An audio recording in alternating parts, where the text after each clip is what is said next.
ये एक projectile motion का क्वेश्चन है जिसे बहुत सारे लोग पहली बार में गलत करते हैं। इसमें क्या बोल रहा है, एक प्रोजेक्टाइल मोशन हो रहा है, मेरा एक पार्टिकल मेरा प्रोजेक्टाइल मोशन कर रहा है, हमें एवरेज वेलोसिटी बतानी है उसकी between the points it is crossing half the maximum height. ये इसकी मैक्सिमम हाइट है और ये दो पॉइंट्स के बीच में हमें एवरेज वेलोसिटी निकालनी है। बहुत लोग क्या करेंगे, निकाल देंगे कि यहाँ पे इसकी वेलोसिटी कितनी हुई और यहाँ से यहाँ जाने में टाइम कितना रहेगा, उस हिसाब से कैलकुलेट करके निकालेंगे। That is a wrong approach.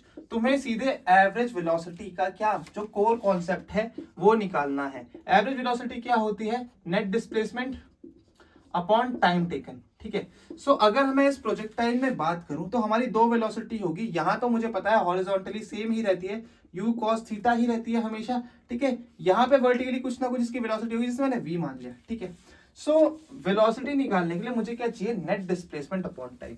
अगर मैं इसकी वर्टिकल वेलोसिटी की बात करूं तो कुछ ना कुछ है, बट वर्टिकली डिस्प्लेसमेंट है कुछ।